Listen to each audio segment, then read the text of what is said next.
All right, welcome everyone. This is our 10th episode of the Spiky Signal Show, where I sit down with some of the most exceptional revenue leaders in the revenue space. The podcast is really meant for all of us to explore the biggest problems facing customer facing teams, share the real challenges of sales and revenue leaders, what they deal with every day, from pipeline visibility to coaching to deal velocity. Really, we cover it all here.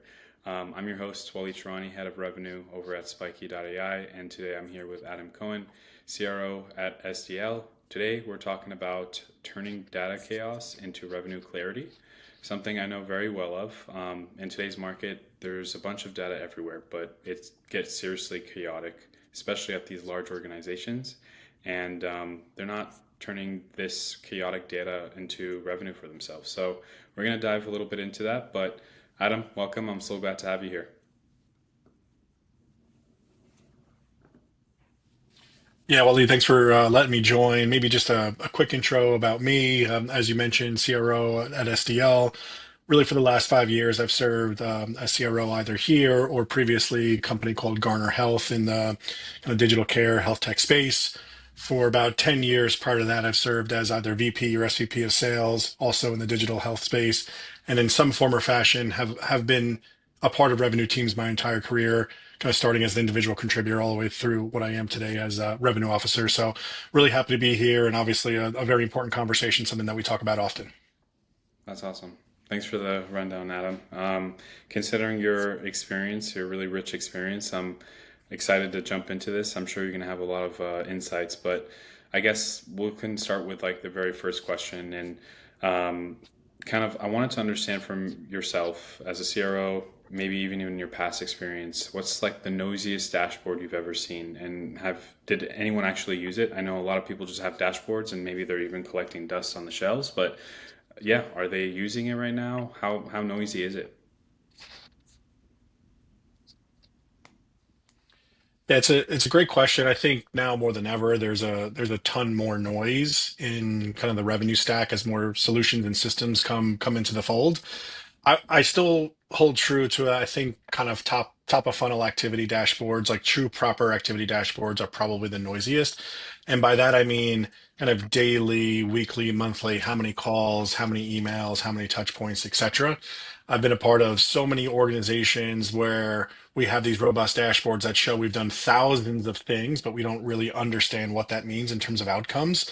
So I say they're noisy because a lot of times they're not correlated to outcomes, and there's not a lot of logic as to why we do 10 or 20 or 50 of something and what it means to the organization. And you just look at it, and again, the tens become thousands week over week very, very quickly. And it just creates a lot of noise. And, outside of BDR organizations, I typically do not see most ever use them.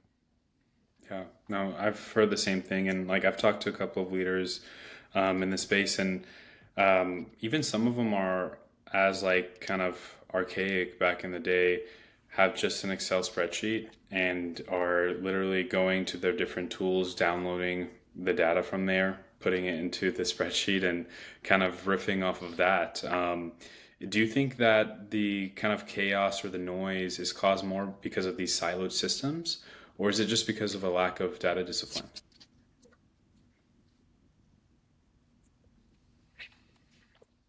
I actually think it's both. As I just mentioned before, there's more systems than ever, and all of these systems promise to solve all the world's problems for every revenue leader. So we all purchase additional systems, layer them into our workflow, try to integrate them together. But at the end of the day, they still remain a bit siloed because they're fragmented in nature. And then as you bring these new systems into the fold, a lot of times it's different teams that implement, different operational leaders implement.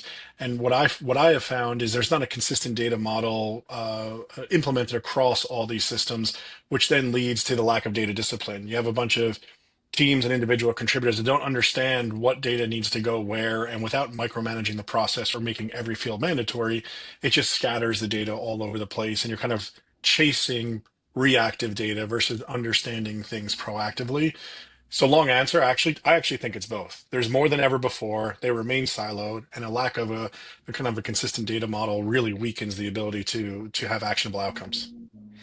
Yeah, makes a lot of sense. So I guess when it comes to having all these data points, you have to really figure out, the true metrics. So what are you doing to really understand what's separating a true leading indicator from like a distracting data point?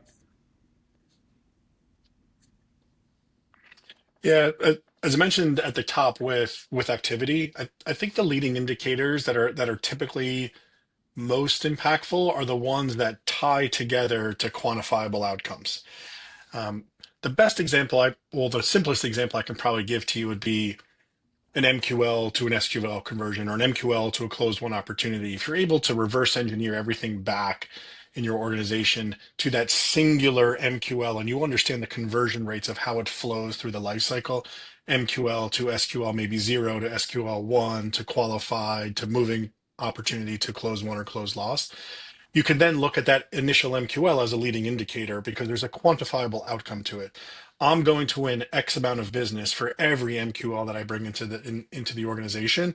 The same with velocity reports in the pipeline versus just a total pipeline report. Top of funnel total pipeline doesn't tell you the real story. When you start looking at the velocity and the closure of the business, that's when you get the real story. So for me and my organization and my teams, I care much more about the leading indicator and what the outcomes are versus, hey, we have $5 million of pipeline and not really understanding what that means, which to your point can be a bit distracting. Yeah, makes a lot of sense. So I wanted to pivot a little bit and kind of going back to the question or the answer that we talked about around the multiple systems and things like that. Um, at SDL, and I mean, you don't have to tell me this about SDL, but maybe at another organization, is there a particular tool that you're dashboarding in most of the time? And are you pulling in data from the different tools that a sales team would be using? For example, like I've heard from a lot of leaders that, hey, we have like our recordings in Gong and Chorus or wherever they are, but we're mostly living in Salesforce, and now we're having to hop between the two, depending on what insight we're looking to get out of. Do you have like one kind of source of truth that you're typically going into, maybe a Salesforce dashboard, and then you end up understanding, okay, from here I can go back into the respective tools that's going to give me some more insight on this. Yeah, unfortunately, the short answer is we do not. Everything you've described is what we'd love to work towards. But yes, we have kind of revenue intelligence tools that we live within, core CRM tools that we live within, and we even have what I'll call kind of sales enablement tools or data refinement tools that help us understand market and ICP, et cetera, that we also live within. We've tried to consolidate reporting and dashboards within those kind of three buckets of platforms as much as possible. But yes, we still kind of bounce around those three platforms. Um, we've been playing with a BI type of tool, not a Looker, not a Tableau, something a bit more elevated than that, to bring in all the system data, our own product data, so we understand kind of better tools, engagement, persistency, et cetera, on our client base, and then also market data and have kind of one unified approach of what that could all look like. I think we'll get there with this tool. It's a huge build. It's probably several years out. But anyway, to answer the question, no, we're still siloed kind of between three buckets of solutions. Got it. Makes sense. And does that, I guess, expand out then to the different departments you're working with? Like you have the revenue umbrella, right? And then there's that directly goes up to the CRO, which is like the sales vertical. And then you have the customer success vertical, and even product sometimes is rolled up into this. Is each one using a different dashboard or a different tool to get their insights? And then at the end of the day, are you guys unifying all of your guys' efforts together? Um, and is this tool going to help you basically do that? To the last part, yes, absolutely. That's the vision. That's the thesis is to have that tool truly be that one centralized kind of data model. Again, both for the systems we use, the products that we sell, and how they serve our clients, and then also market data. Today, to the first part of your question, I'd say it's a bit of both. There's some shared dashboards and some singular dashboards. I would say there's a really tight connection between sales and marketing. We share a lot of the same dashboards because we've worked very, very hard to kind of thread the components into very quantifiable outcomes. What marketing does, delivers in sales. That's how it shows up. CS is a bit disparate. Product is very, very siloed in what product views.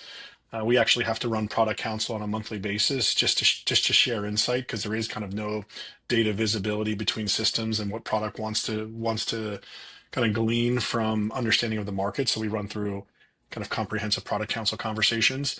So yeah, it's a bit of both. Again, shared dashboards and siloed stuff as well. Got it. Makes sense. Um, so kind of going back to that point of revenue clarity, you're touching a little bit on this, like between the conversion from an MQL to an SQL. Um, is there like anything in particular that looks like revenue clarity in your daily CRO workflow? What is it that like pops up and is just like this provides you a lot more clarity on kind of how your team is doing, um, and even the marketing team possibly, or any of the other departments that are working closely with you?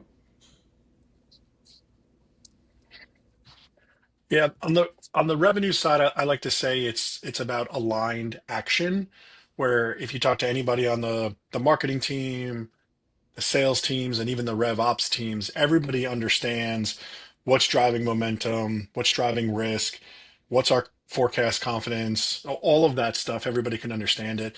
You can kind of talk to the teams about what an MQL means to the business, or what our average deal size is, or what our close ratios are, or what's the propensity from deals to move from stage two to stage three, and if they're close lost, what's the top three reasons why, and how do we address that?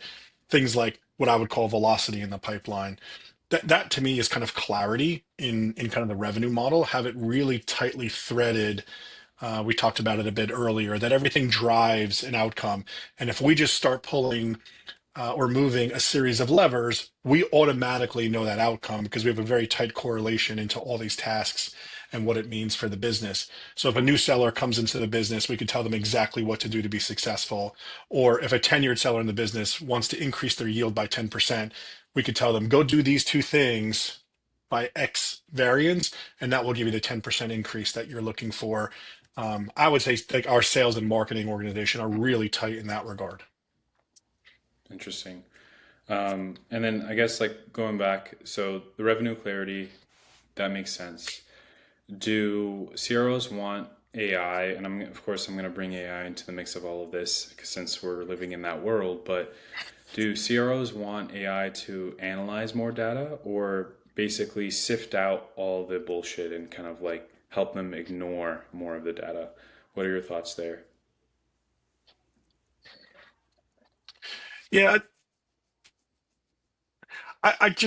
we've talked about it a little bit before. I just think there's so much data now. There's almost an infinite amount of data, and you can cut it any way you want, slice and dice it any way you want. You can look retrospectively, you can plan in the future. It's endless, especially for a CRO. So I think the value isn't actually analyzing everything because you can easily like I could spend time looking at data all day, every day. Like I could literally have a job just doing that. I think AI, where it can be powerful, is helping to focus the attention on either specific data sets or analyzed data sets, not just looking at the entire data model. And I see AI helping a ton there, which is putting up a yellow flag or even a red flag in a series of data sets that we already have, either in our revenue intelligence models, our CRM, or the variety of other things that we run in our tech stack, and say, hey, there's a warning over here. You should put your focus area here because unless you solve it, it's going to cause this downstream impact to your forecast or team production or whatever it may be. Yeah, makes sense. So when you have all of this data, at the end of the day, you're making a decision, right? Or you're trying to convince someone that we need to go in a particular direction, or on a particular decision. That can be leveraged in two ways, right? Managing down and managing up. As like a CRO, you're basically reporting to the CEO and the board, and of course the investors. And as you're managing down, you're kind of trying to give some vision and direction back to the VP of like sales or whoever is reporting right under you.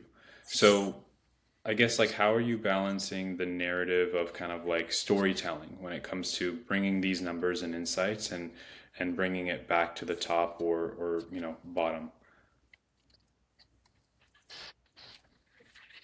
Yeah, I'm still a big believer of you, you need the data and the narrative. It really can't be one or the other. I've lived in organizations where we only focused on the data, and there were so many gaps in the business because we didn't understand the story that helped us interpret the data. And I've also been on the other side of the bell curve, and that was a bit too loose as well.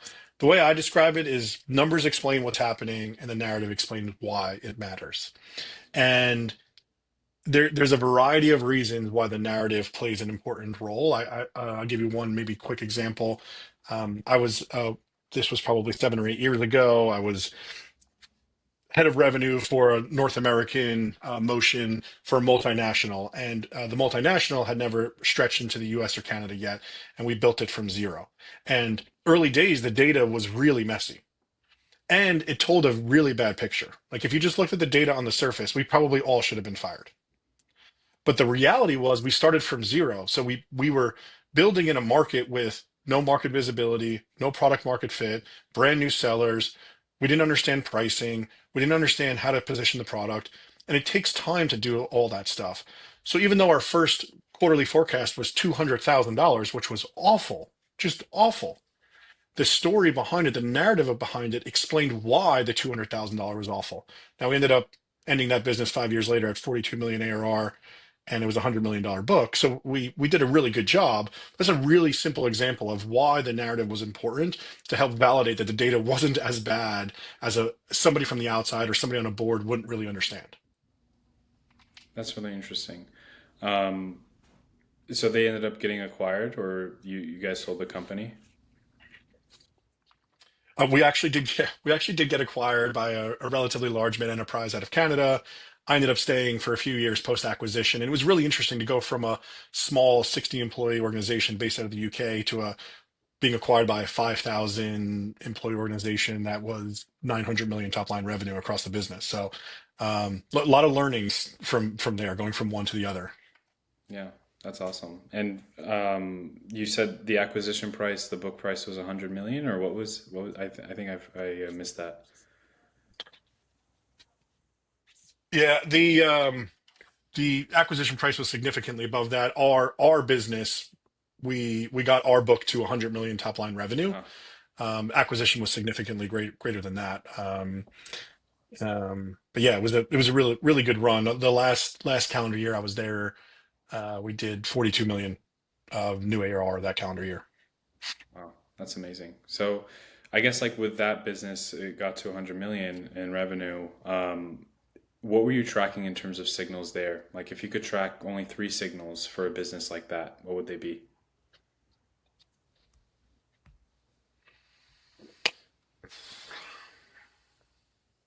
We we were really focused on a series of kind of what I call North Star metrics. That business was a health tech business, so of course one of our primary focuses was ARR. We wrapped everything around ARR, but in the health tech space, their distribution is very important. It's not as simple as just going direct to a big employer and selling its offering for its employees. You have health insurance carriers that are involved. You have consultants and advisors that are involved. You have brokers that are involved, and you have this whole like third party ecosystem that wraps around the employee to help deliver some of these health and wellness solutions. So we added some elements around the channels as kind of North Star metrics for us, and we just became hyper focused on those things. And we would always ask ourselves if it doesn't if this doesn't drive towards accomplishing those or doesn't drive towards behavior to accomplishing those, we just said that's noise. And what was also really interesting about building from zero was we wanted to stay focused on what we did well, our key differentiator, and why it mattered to the market. You can create or get stuck in noise real fast in open markets because everything seems like a reasonable opportunity. When when you're doing zero, you have like a lot of happy ears and rose-colored glasses as revenue teams, and like, oh, this person seems somewhat interested in what we're doing. But as you start to refine your approach, you get really focused and really tailored on this is what we do, this is what we do really well, and this is our niche that buys what we do, and here's the value of it. And we say laser focus on that. So of course ARR. So to answer the question, of course ARR. We cared a lot about the channel and distribution, and we cared a lot about who we were selling it to and the kind of the focus of that, so to filter out any kind of noise. That's awesome. Yeah, I feel like it really depends on the size of the company too. Like for example, ours is just straight up focused on, hey, what can we do? Anything basically under the sun, we have to focus that to get more ARR because, I think we're at seed stage right now, so trying to get to that Series A, and we got to convince investors, and they need to see some sort of growth, and like that magic number is ARR, right? So, and then of course, as you start to get more into the enterprise space, it's more like, what's your NRR? Kind of like how do you retain that revenue and not let that leak, right? So it's really interesting to see, the different types of signals that is relevant for a CRO like yourself, with that type of business. Cool. Well, thank you so much for being on the podcast with me. I really appreciated all the insights. It was really interesting to hear your takes on all of this. One question I'll leave you off with is for the next episode, do you know anyone that would be a great revenue leader to bring on here?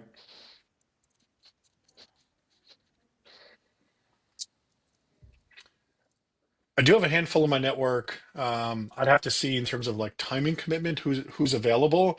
But absolutely, there's a handful in my network. I'm happy to maybe send you a couple options again, depending upon their availability, times, commitments, etc. There's a couple that come to mind. Cool. Sounds good. We can take it offline then. Awesome, Adam. Well, appreciate you again being on the episode and have a good one. Thanks, Waleed. Have a good one. Thanks.